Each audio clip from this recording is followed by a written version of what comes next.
Post saying the Home Office issued the order under a law which aims to force companies to help collect evidence rather than breaking promises on security. It's claimed Apple might just stop offering encrypted storage in the UK. Let's bring in Graham Stewart, head of UK Public Sector at Checkpoint. A very good morning to you, Graham. Worth saying that Apple and the government so far not commenting on this just yet. What is your take on what's happening here?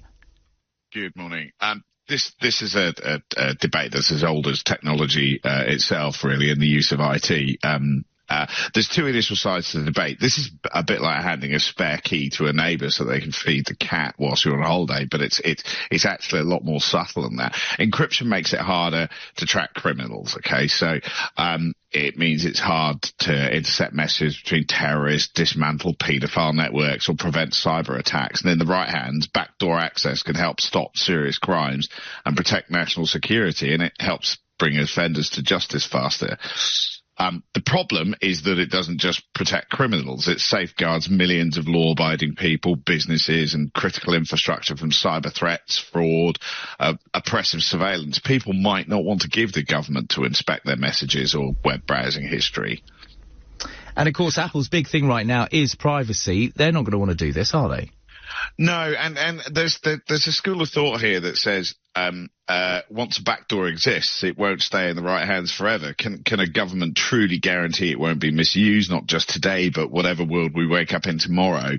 And we absolutely want to encourage genuine debate here, eyes wide open debate, and arrive at a consensus. It needs to have robust controls around it and the ability to investigate decisions and accountability. It's a real thorny issue, this one. And it's kind of like, smashing open Pandora's box and hoping the chaos stays contained somehow. Yeah, I saw the headline on this and thought, what on earth are the government up to?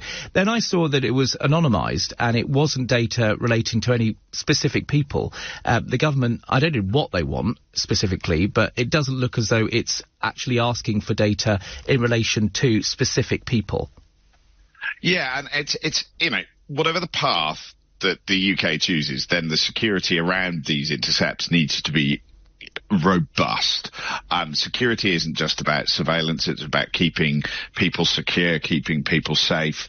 And if they're not collecting, and I've seen the headlines as well, if they're not collecting specific data, you'd have to question why they'd want it, because this is about the stopping terrorists and criminals and things like that. But I have to say the bit of the debate here that makes me slightly nervous, and I come back to the handing a spare key to a neighbour, but you're going to feed the cat when you're on holiday.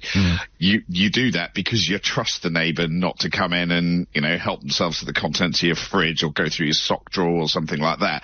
Not now, but in the future, and it's the start of a slippery slope. And privacy is something that we all take for granted when working online, not just messaging, but banking, browsing history, all that kind of stuff. So if we're going to do it, then we need to do it really with our eyes wide open, because once you've handed out the backdoor key to Fort Knox, it's no longer the metaphor you expect it to be. And, of course, the UK government, not always best with data. Only this week we were talking about how bad the UK's critical infrastructure is when it comes to being vulnerable to cyber attacks and the like. If they can't be trusted with it, then who can? That's a really, really good point as well. I mean, UK government encrypts and manages communications and technology every day in the background to a point that we just don't even notice it anymore.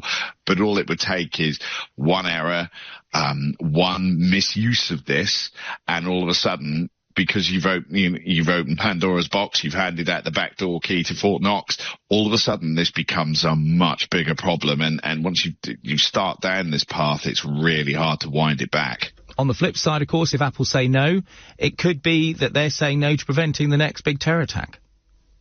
And that's the problem here. The problem is that you know, there's perfectly reasonable reasons for doing this. If you can stop terror attacks, if you can dismantle paedophile networks or prevent major cyber attacks, then this has to be a good thing. But the question is then about individuals' privacy. Do I want government to be able to track me? And there's been enough in the news, even from a company standpoint, of organisations using your location data and tracking you and using and selling that on to other organisations. So this is a real thorny one, and it's about robust debate, and people need to have their eyes open wide if we're going to accept this, because it's not about today, but it's tomorrow, the day after, further down the line. What is it we actually want the government to be able to access from our communications? Really good to talk to you, Graham. Thanks for joining us here on LBC News. Graham Stewart, Head of UK Public Sector at Checkpoint.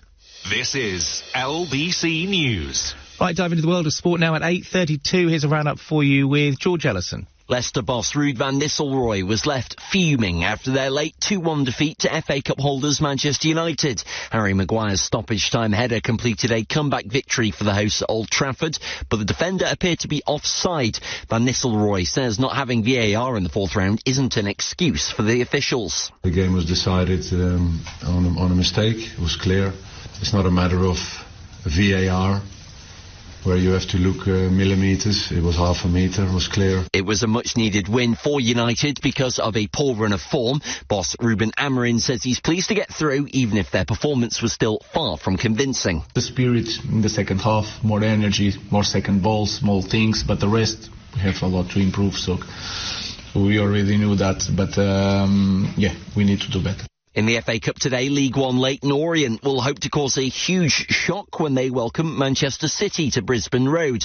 Twin brothers Stephen and Ryan Sessegnon could come up against each other as Wigan play Fulham. EFGN play Fulham.